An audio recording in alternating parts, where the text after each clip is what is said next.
नमस्ते my dear students, हमारा प्यारा channel all India career institute पर आप लोगों का स्वागत है। बच्चों, मैं नीट ड्रॉपर्स के लिए जो बायोलॉजी पढ़ा रहा हूँ, जिसमें मेरा टारगेट है और हमारा टारगेट है कि 360 में 360 बायोलॉजी में नीट में ले आऊँ। उसी में मैं आपको 11th क्लास का 5th यूनिट ह्यूमन फिजियोलॉजी पढ़ा रहा हूँ, जिसमें मैंने अभी तक 2 चैप्टर ख़त्म किया है। ये तीसरा chapter body fluids and circulation है, जिसमें बॉडी फ्लूइड्स एंड सर्कुलेशन का अभी तक 6 लेक्चर हो चुका है। अब ये 7th लेक्चर चल रहा है।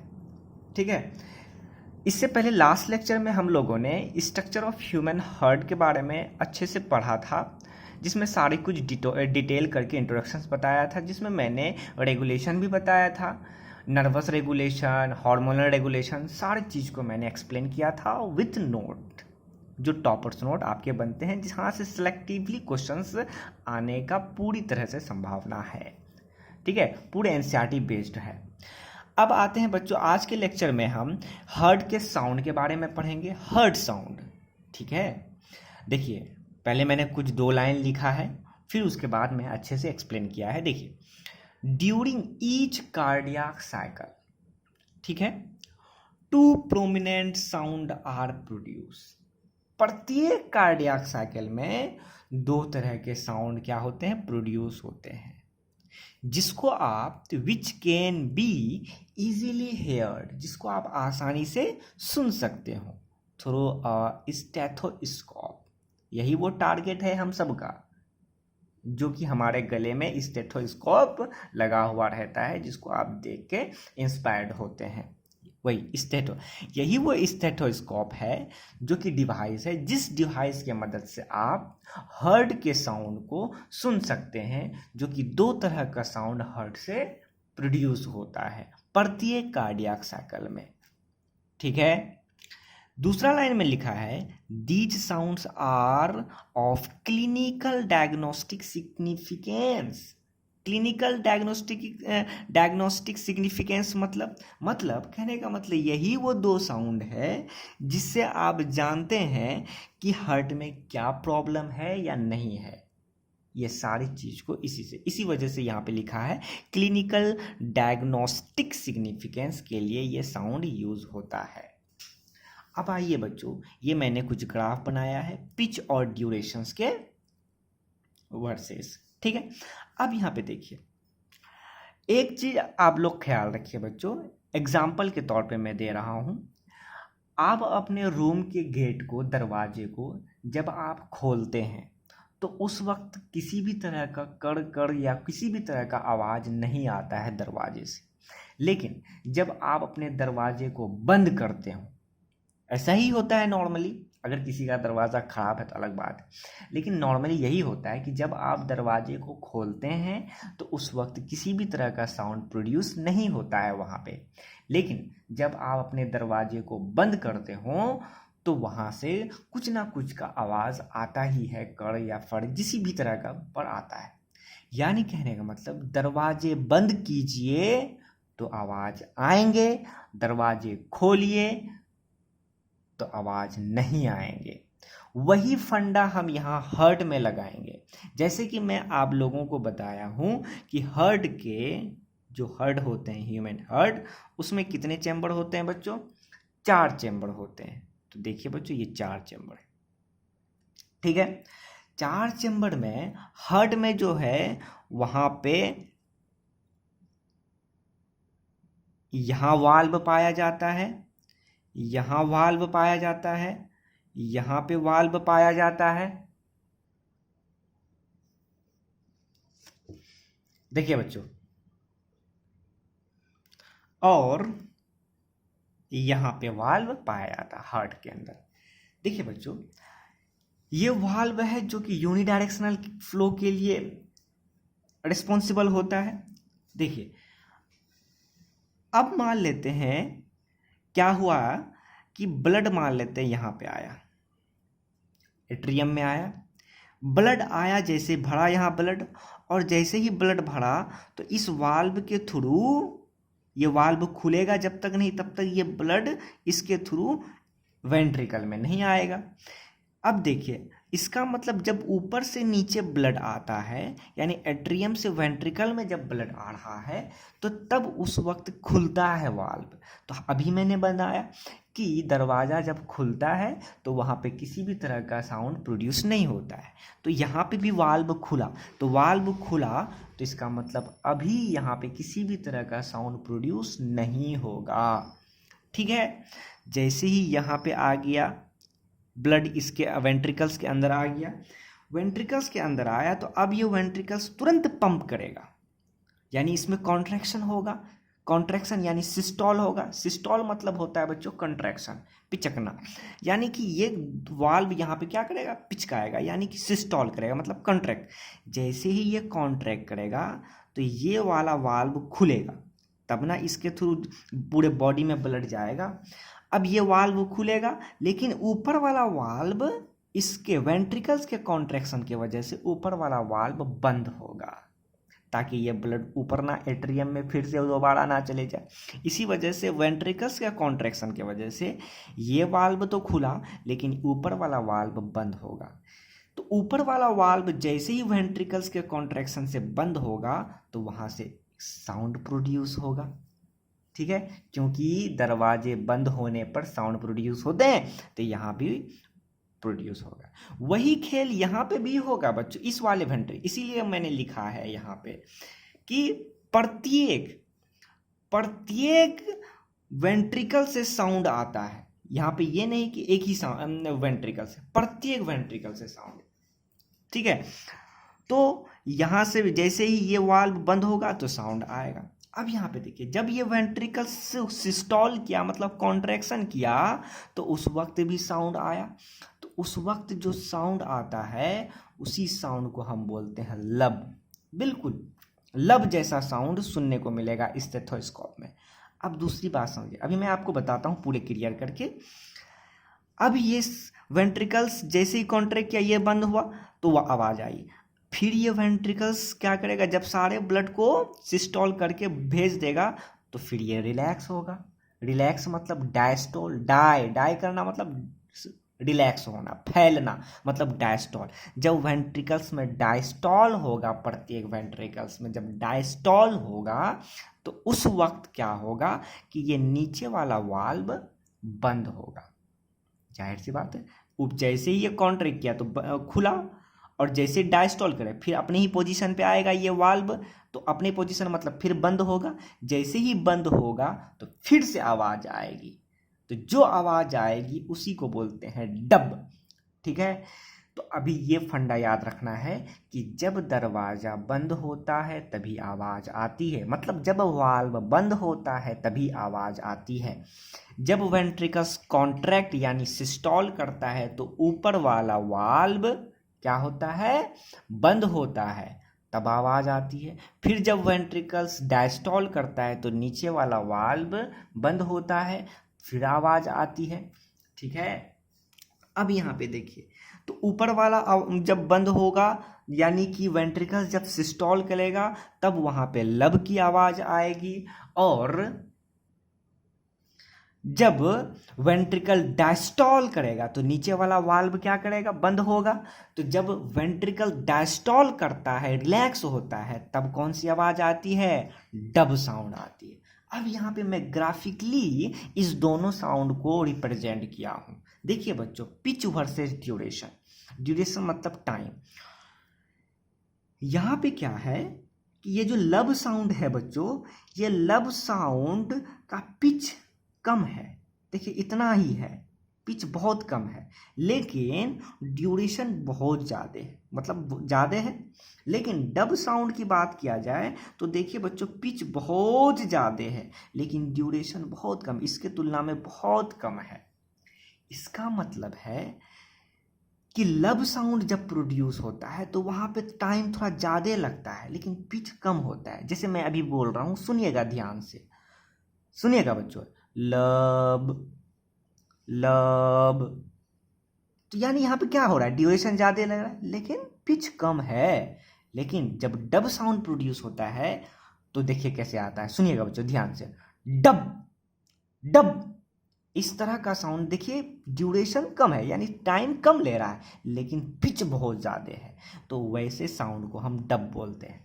तो डब साउंड कब प्रोड्यूस होता है? जब वेंट्रिकल डायस्टॉल मतलब रिलैक्स करते हैं, और लब साउंड तब प्रोड्यूस होता है जब वेंट्रिकल सिस्टॉल करता है। लब साउंड का पिच कम, ड्यूरेशन ज़्यादा, डब साउंड का पिच ज़्यादा, ड्यूरेशन कम।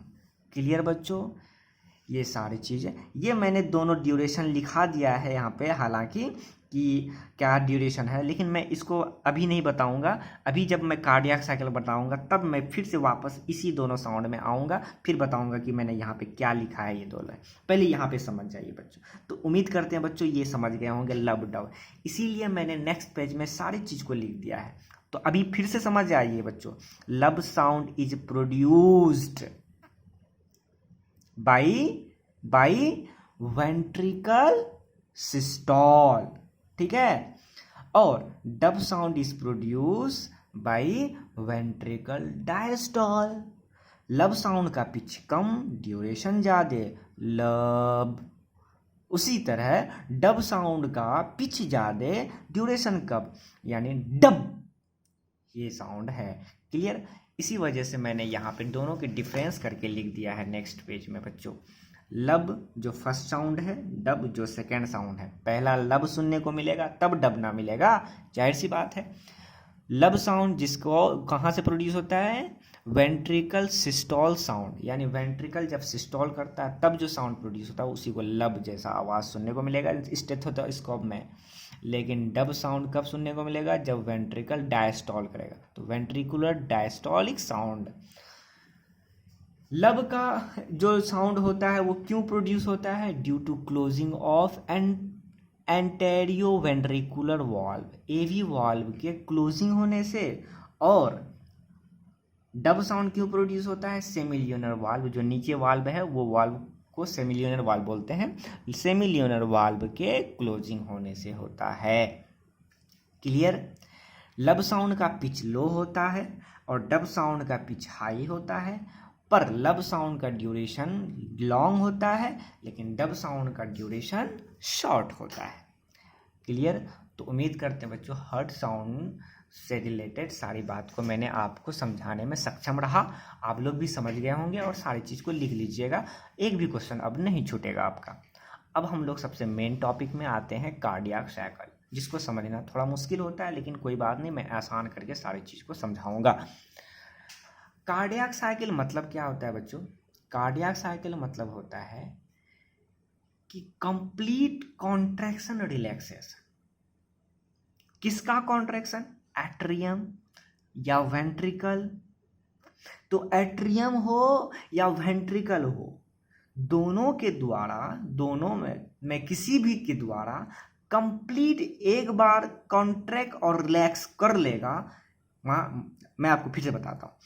एट्रियम के द्वारा मान लेते हैं पूरी कॉन्ट्रैक्शन रिलैक्सेशन कर लिया, तो the contraction relaxation of atrium is called cardiac cycle, या फिर the contraction relaxation of ventricle is called cardiac cycle, या हम ये भी बोल सकते हैं सिंगल कार्डियक मसल। ठीक है, एक कोई भी कार्डियक मसल्स के द्वारा एक कंप्लीट कॉन्ट्रैक्शन रिलैक्सेशन को ही हम कार्डियक साइकिल कहते हैं। ठीक है, और एक कंप्लीट कॉन्ट्रैक्शन रिलैक्सेशन करना किसी एट्रियम या वेंट्रिकल या किसी कार्डियक मसल्स के द्वारा जो कंप्लीट कॉन्ट्रैक्शन रिलैक्सेशन होता है उसका ड्यूरेशन 0.8 सेकेंड होता है। कितना होता है बच्चों? 0.8 सेकेंड। इसीलिए लिख दिया है duration of single heartbeat. ठीक है, और हार्ट बीट भी उसी को बोलते हैं। यहाँ पे समझ जाइए बच्चों, हार्ट बीट मतलब क्या? एक बार में कॉन्ट्रैक्शन रिलैक्सेशन किसी भी कार्डियक मसल्स के द्वारा, चाहे वो एट्रियम हो या वेंट्रिकल हो, तो उसी को हम हार्ट बीट बोलते हैं। इसी वजह से लिख दिया है कि हार्ट बीट का ड्यूरेशन कितना होता है एक सिंगल, तो 0.8 सेकेंड।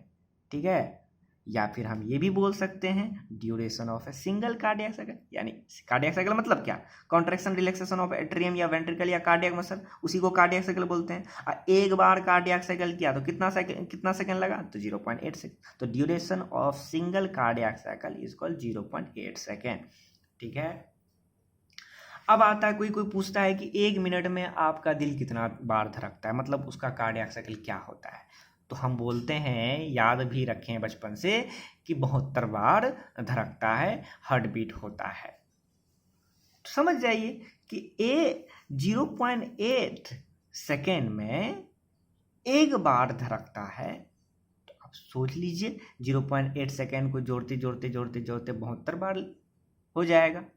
क्लियर हो गया बच्चों? तो कितना हो जाएगा, तो 0.8 सेकेंड एक बार में, यानी एक बार जब दिल धड़कता है, आपका हार्ट बीट होता है, तो 0.8 सेकेंड लगता है। तो 72 बार धड़केगा तो कितना सेकेंड लगेगा, 60 सेकेंड लगेगा। आप कैलकुलेशन करके भी देख सकते हैं, आराम से कैलकुलेशन हो जाएगा आपसे। कार्डियक साइकिल समझ गए बच्चों? इसमें भी इतना ही नहीं, बस मैंने अभी लिखा है। आगे आइए बच्चों, मैं आपको और अच्छे से कार्डियक साइकिल को बताता हूं।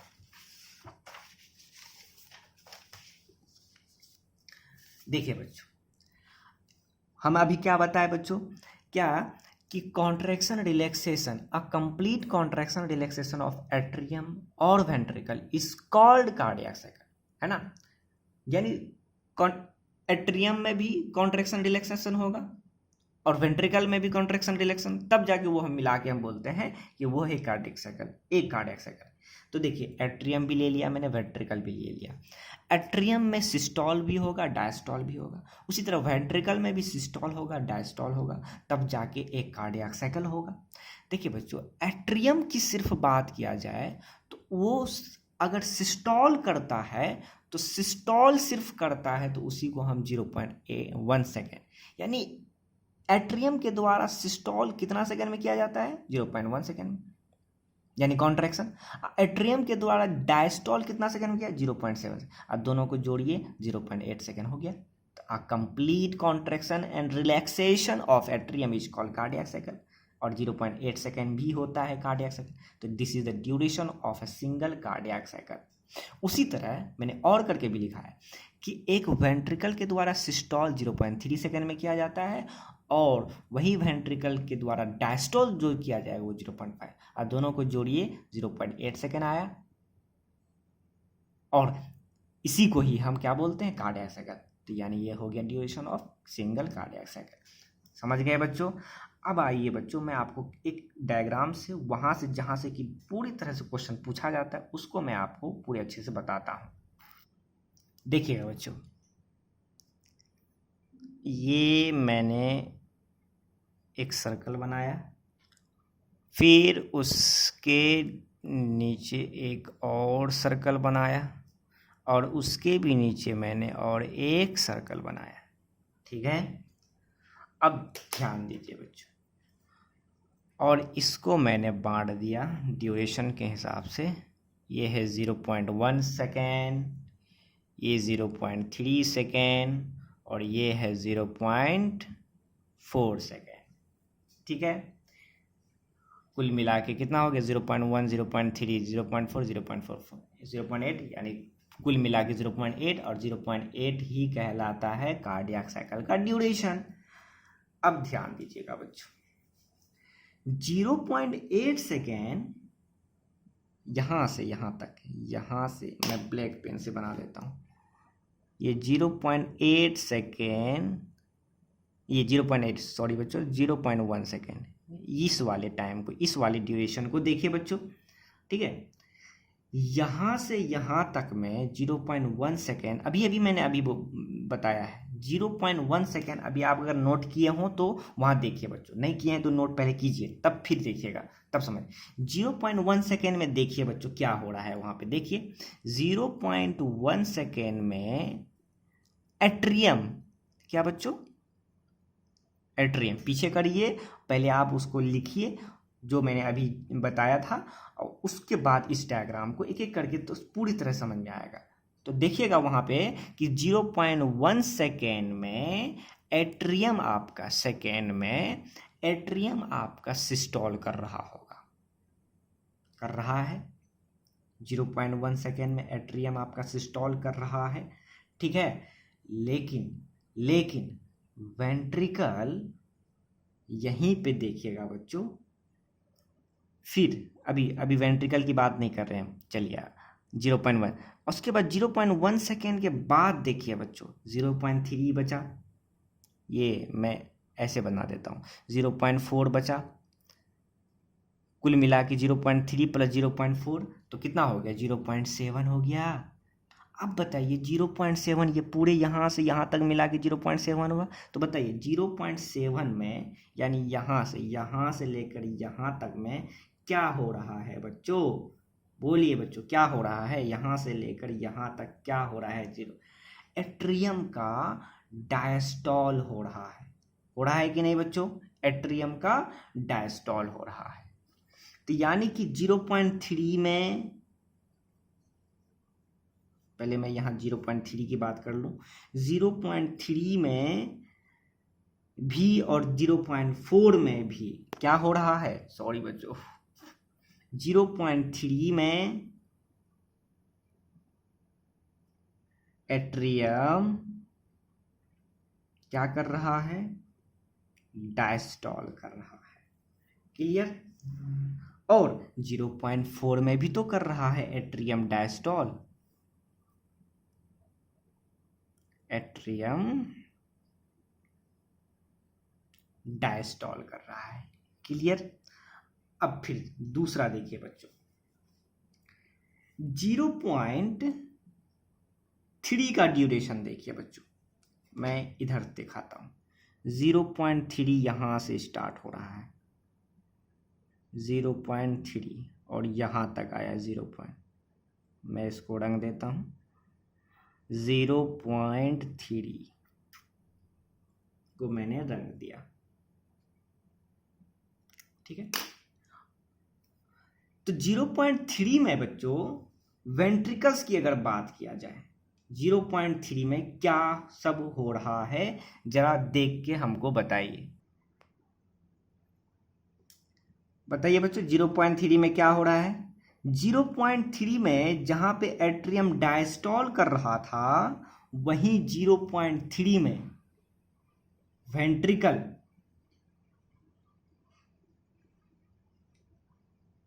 सिस्टोल कर रहा है। क्या कर रहा है बच्चों, सिस्टोल कर रहा है, ठीक है, क्लियर हो गया, यहीं से समझ गए।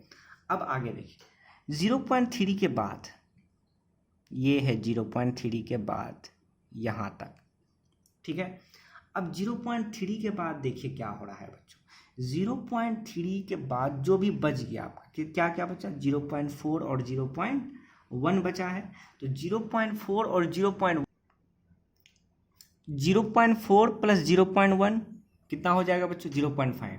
और उस चार्ट में देखिए बच्चों 0.5 में क्या हो रहा है, वेंट्रिकल डायस्टॉल कर रहा है, यानी कि 0.5 यानी जो कि 0.4 और 0.1 से मिलकर बना, और 0.1 में इतना आ रहा है, यानी 0.1 में आपका वेंट्रिकल क्या करता है, समझिएगा बच्चों, क्योंकि 0.1 किसके अंदर आ रहा है, क्योंकि हम यहाँ से लेकर देखिए ये वाला लाइन ले रहे हैं ना, ये वाला लाइन मतलब 0.4 प्लस 0.1 इक्वल टू 0.5, और 0.5 में क्या होता है, वेंट्रिकल डायस्टॉल करता है, इसका मतलब 0.4 में भी वेंट्रिकल डायस्टॉल करेगा, और 0.5 के अंदर 0.4 लिख दिया, अब 0.1 बचा, अब 0.1 में वेंट्रिकल डायस्टॉल करेगा। क्लियर हुआ कि नहीं बच्चों, उम्मीद करते। अब यहाँ पे देखिए 0.4 एक ऐसा है जहाँ पे एट्रियम और वेंट्रिकल दोनों डायस्टॉल कर रहा है, इसी वजह से हम 0.4 सेकेंड को हम ज्वाइंट डायस्टॉल बोलते हैं। क्या बोलते हैं, ज्वाइंट डायस्टॉल बोलते हैं, क्लियर। अब देखिए बच्चों, तो इसका मतलब नीचे वाला दिखा रहा है किसको, एट्रियम को, और जो ऊपर वाला है वो दिखा रहा है वेंट्रिकल को, क्लियर। तो आउटर वाला दिखा रहा है वेंट्रिकल और जो नीचे वाला है वो दिखा रहा है इनर को, इनर वाला अंदर को एट्रियम दिखा रहा है। ठीक है, नहीं समझ में आया है फिर से मैं आपको बोलता हूं। देखिए 0.1 में वहां पे आप चार्ट में देखिए, तो जब देखेंगे तो 0.1 में आपका एट्रियम सिस्टोल होता है। फिर आगे बढ़िए 0.3 और 0.4 आएगा। 0.3 और 0.4 में यानी दोनों मिला के 0.7 होता है और 0.7 में एट्रियम आपका डायस्टॉल करता है। इसी वजह से मैंने लिखा है 0.3 में एट्रियम डायस्टॉल, 0.4 में भी एट्रियम डायस्टॉल। क्लियर? यानी यहाँ पे एट्रियम की बात खत्म। अब बाहर वाला वेंट्रिकल लिया मैंने। वेंट्रिकल में देखिए बच्चों 0.3 में, ये मैंने 0.3 तक लिया। 0.3 में चार्ट में देखिएगा तो वेंट्रिकल में सिस्टोल हो रहा है। इसी वजह से मैंने यहाँ पे 0.3 में वेंट्रिकल में सिस्टोल लिखा। उसके बाद जो बच गया 0.4 प्लस 0.1 यानी 0.5। 0.5 में क्या होता है? वेंट्रिकल डायस्टॉल करता है। तो देखिए 0.4 में वेंट्रिकल डायस्टॉल कर रहा है और 0.1 में भी वेंट्रिकल डायस्टॉल कर रहा है। क्लियर? ये है आपका पूरे कार्डियक साइकिल का ड्यूरेशन, जिसमें मैंने सारे कार्डियक साइकिल प्लस उसके ड्यूरेशन को बताया है। इस चार्ट को बनाइए और अच्छे से इसको रखिए, सारा कुछ समझ में क्लियर आएगा। नहीं आएगा तो कमेंट करके बताइए, फिर नया तरीका से आपको बताया जाएगा। ठीक है बच्चों, आगे और आइए बच्चों, मैं आपको और अच्छे से समझाता हूँ। अब देखिए बच्चों, ये मैंने चार्ट बनाया है जिसमें वही 0.1, 0.3, 0.4। अभी बिल्कुल अगर आप नोट बना लिए हैं उसको सामने रखिए, फिर इस चार्ट को समझिए, सारा कुछ क्लियर होते चले जाएगा बच्चों। देखिए अभी मैंने बताया 0.1 में एट्रियम सिस्टोल करता है। अब जैसे यहाँ से सिस्टोल करता हुआ स्टार्ट हुआ 0.1 यहाँ खत्म हुआ, सिस्टोल खत्म। और जैसे ही सिस्टोल खत्म होगा तो 0.3 स्टार्ट होगा। और 0.3 में क्या होता है? देखिए बच्चों वहाँ चार्ट में देखिए वेंट्रिकल सिस्टोल होता है। यानी कि 0.1 जहाँ पे एंड होता है वहाँ पे वेंट्रिकल का सिस्टोल स्टार्ट होता है। ठीक है, जैसे ही वेंट्रिकल इसका सिस्टोल होता है, अभी मैंने हार्ट साउंड में बताया था, वेंट्रिकल सिस्टोल करता है तो पहला साउंड प्रोड्यूस होता है, क्योंकि वहाँ पे एंटेरियो वेंट्रिकल वाल्व का क्लोजिंग होता है, बंद होता है। इसीलिए मैंने यहाँ पे एरो दिखा के लिखा है कि fast sound heart sound due to ventricular systolic, ventricular systole होता है, इसी वजह से फर्स्ट साउंड प्रोड्यूस होता है। क्यों भाई? क्योंकि एवी वाल्व बंद होता है। ये भी मैंने, तो देखिए कार्डियक साइकिल में मैंने साउंड को बता दिया। ठीक है, इसीलिए मैंने यहाँ पे भी लिख दिया है at the end of atrial systole. जब एट्रियल सिस्टोल एंड होता है 0.1 जहाँ पे खत्म होता है, तो कहा जाता है 1/3 या फिर 30% वेंट्रिकल्स फिल। कितना वेंट्रिकल फिल हो जाता है? 30% फिल हो जाता है वेंट्रिकल। किसके द्वारा? ब्लड के द्वारा। यानी कि जब आप 0.1 सेकेंड खत्म होता है, यानी एट्रियल सिस्टोल खत्म होता है, उस वक्त तक वेंट्रिकल भर चुका होता है 30%, और फिर बाकी होता है। लेकिन ये बाई एक्टिव फिलिंग है, ठीक है, जहाँ पे एनर्जी यूज होता है, इसी वजह से एक्टिव फिलिंग लिखा। हार्ट साउंड भी पढ़ा दिया। अब यहाँ पे देखिए 0.3 में क्या होता है? अभी बताया वेंट्रिकल का सिस्टोल। अब 0.3 खत्म होगा, वेंट्रिकल का सिस्टोल यहाँ खत्म, 0.3 के एंड में खत्म। जैसे ही खत्म होगा 0.3 तो स्टार्ट होगा क्या? 0.4 स्टार्ट होगा। 0.4 और 0.1 किसके अंदर आता है? 0.5 के अंदर। तो बताइए 0.5 में क्या होता है? वेंट्रिकल का डायस्टॉल होता है। मतलब एंड ऑफ 0.3 सेकेंड वेंट्रिकल्स का डायस्टॉल स्टार्ट होगा 0.3 सेकेंड के एंड में। इसका मतलब 0.3 सेकेंड जैसे ही खत्म होता है, मतलब कहने का मतलब वेंट्रिकल का सिस्टोल जैसे ही खत्म होता है तो फिर क्या होता है? वेंट्रिकल का डायस्टॉल होता है, अपने ही फॉर्म फिर से वापस होता है। तो जब वापस आता है तो वेंट्रिकल का डायस्टॉल होता है, तब सेकेंड साउंड प्रोड्यूस होता है due to closing of semi lunar valve. Clear हुआ बच्चों यहाँ पे? ठीक है। और जैसे ही अब यहाँ पे 0.4, फिर यहाँ पे वेंट्रिकल डायस्टोल खत्म होगा 0.4 के इंड में, यहाँ पे इस जगह क्या हुआ? Eight the end of joint diastole. अभी मैंने बोला था 0.4 क्या है? ज्वाइंट डायस्टोल है, जिसमें एट्रियम और वेंट्रिकल दोनों डायस्टोल करता है। यहां तक आते आते 70%, यानी ये ऐसे भी बोल सकते हैं 2/3 वेंट्रिकल्स क्या होता है? फुल फिल हो जाता है ब्लड के द्वारा इन 0.4 सेकेंड। ये पैसिव फिलिंग है, इसमें किसी भी तरह का एनर्जी यूज नहीं होता है। ठीक है। इस वक्त क्या होता है? एक्शन पोटेंशियल यहाँ पे दिख रहा होगा, AP, generation of AP in ऐसे नोड। क्लियर? यहाँ पे वही लिखा है। यहाँ पे इस वक्त क्या होता है कि एक्शन पोटेंशियल ऐसे नोड के द्वारा जनरेट होता है, और वो जनरेशन, ये जो जनरेशन होता है जिसके वजह से डायस्टोल इंड डायस्टोल होता है, और पैसिवली 70% ब्लड फुलफिल हो जाता है वेंट्रिकल्स में। क्लियर हुआ बच्चों? सारा कुछ समझ गए होंगे। एक एक चीज़ को मैंने सब कुछ को डिराइव किया है, बताया है। ठीक है। अब वॉल्यूम पे आते हैं बच्चों। आइए वॉल्यूम पे मैं आता हूं और बताता हूं। End diastolic volume, EDV. ठीक है। Volume of blood collect in each ventricle.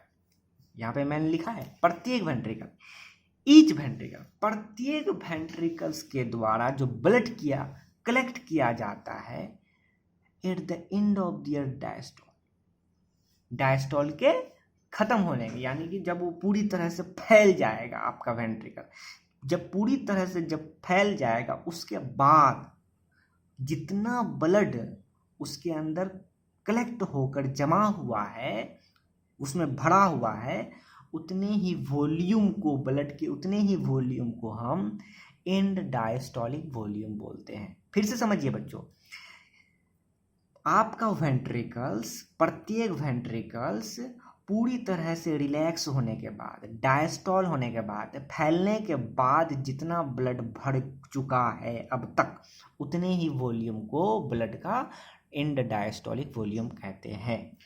ठीक है। अब यहाँ पे देखिए, जैसे कि ये बोतल को मान लीजिए ये वेंट्रिकल्स है। अब ये वेंट्रिकल क्या हो गया? पूरी तरह फैल चुका है। फैलने के बाद इसमें पूरी तरह ब्लड भर गया।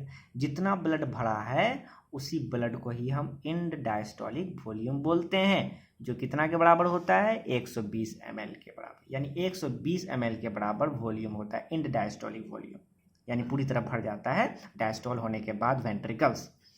अब ये क्या होता है कि यही वेंट्रिकल्स मैंने बॉटल के फॉर्म में बनाया है, इसमें कॉन्ट्रैक्शन होगा, मतलब सिस्टोल करेगा। जैसे ही ये सिस्टोल, ये पिच का सिस्टोल किया, पहले तो 120 था ब्लड इसमें, जैसे सिस्टोल किया तो यहाँ से ब्लड निकला। जितना ब्लड निकलता है सिस्टोल करने के बाद, जैसे सिस्टोल करने के बाद जितना ब्लड निकला, उतने ही ब्लड को हम स्ट्रोक वॉल्यूम बोलते हैं, ब्लड के वॉल्यूम को। और कितना स्ट्रोक वॉल्यूम होता है? 70 ml। यानी कि ये सिस्टोल होने के बाद, वेंट्रिकल में सिस्टोल होने के बाद 70 ml के बराबर ब्लड निकल जाता है, और 70 जितना ब्लड निकलता है उसी को स्ट्रोक वॉल्यूम एसवी बोलते हैं। और इतना निकलने के बाद जितना बच गया, कितना बचा? 50 ml के बराबर बच गया, उसी को हम इंड सिस्टोलिक वॉल्यूम कहते हैं। यानी सिस्टोल होने के बाद जितना ब्लड बच गया वेंट्रिकल में, उसमें इंड सिस्टोलिक वॉल्यूम, और जितना निकला उसको स्ट्रोक वॉल्यूम। क्लियर? अब यहां से मैंने 2 पॉइंट लिखा है।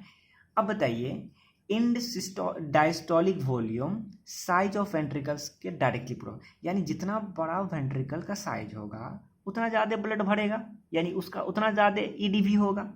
दूसरी बात, EDV duration of filling of ventricles, यानी कि वेंट्रिकल्स में जितना ज़्यादा देर लगेगा ब्लड भरने में, इसका मतलब वहाँ पे ईडीवी उतना ज़्यादा है। क्लियर? ये दोनों पॉइंट याद रखिएगा। और ईडीवी 120 ml के बराबर होता है। अब हम लोग ये दोनों के बारे में पढ़ते हैं, एसवी और ईएसवी। समझ गए होंगे? आगे फिर भी मैं बता देता हूँ।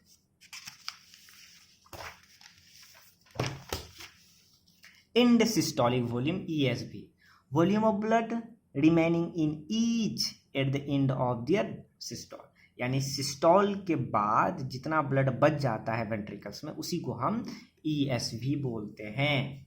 ठीक है, कितना बच गया? 120 में 70 जितना निकला, 70 निकलता है तो बचा 50 ml। 50 ml जो फिक्स होता है इतना ही, उससे कम नहीं हो सकता है। जो फिक्स है यानी इंड सिस्टोलिक वॉल्यूम इतना ही होता है, उससे ज़्यादा नहीं निकालता। यानी 50 ml आपके कितनों सिस्टोल करवा दीजिए, आपके वेंट्रिकल्स में 50 ml हमेशा रहेगा। इसी वजह से मैं फिक्स लिख दिया। ESV कैसे निकालेंगे? एक फॉर्मूला बन गया कि ESV मतलब कि जितना ब्लड पहले था और जितना मैंने निकाला दोनों को माइनस कर दिए उतना ही निकल जाएगा। क्लियर? यहाँ पे मैंने हार्ट का चैम्बर बना के भी लिखा दिया है। पूरी तरह वेंट्रिकल्स में 120 था और जैसे ही सिस्टोल हुआ, सिस्टोल होने के बाद 70 ml निकला और जितना बच गया उसको हम ESD बोलते हैं। ESV, सॉरी बच्चों, ESV बोलते हैं। ठीक है, और जितना निकलता है उसको स्ट्रोक वॉल्यूम बोलते हैं, यानी volume of blood pump by each ventricle during single diastole. कैसे निकालेंगे? ESV कैसे निकालेंगे? जितना पहले था और जितना बचा हुआ है दोनों में माइनस कर दीजिए तो निकल जाएगा कि कितना निकला, 70 ml के बराबर। जितना ज़्यादा फोर्सफुल्ली कॉन्ट्रैक्शन होगा उतना ज़्यादा ब्लड निकलेगा, ये भी बात है। इसी वजह से force of contraction is directly proportional two stroke volume, ये भी बात लिख दिया है मैंने। अब है कार्डियाक आउटपुट, जिसको CO से डिनोट करते हैं। इसका कहने का मतलब volume of blood pump by each ventricle पर मिनट। एक मिनट में, ये मिनट में आ गया, एक मिनट में प्रत्येक वेंट्रिकल जितना ब्लड को पंप करता है उतनी ही वॉल्यूम को हम कार्डियक आउटपुट बोलते हैं। ठीक है, तो अब आता है कि कार्डियक कितना ब्लड को पंप किया जाता है एक मिनट में, जितना ब्लड को पंप किया। अब यहाँ पे ब्लड को पंप हम तो जानते हैं कि जब वेंट्रिकल्स पंप करता है तो 70 ml ब्लड निकलता है, तो 70 ml लिख दिया, यानी SV इंटू एक मिनट में कितना। तो अब बताइए बच्चों कि एक बार में 70, तो बताइए एक मिनट, अब एक बार कॉन्ट्रैक्शन हुआ है तो 70 ml निकला है, एक मिनट में कितना बार कॉन्ट्रैक्शन करता है? 72 बार, तो 72 बार आप इंटू कर दीजिए। क्लियर हुआ कि नहीं? समझे? एक बार में 70 ml निकालता है तो एक मिनट में कितना निकलेगा, तो हमको यहाँ से दिमाग लगाना होगा कि एक मिनट में कितना बार पंप करता है।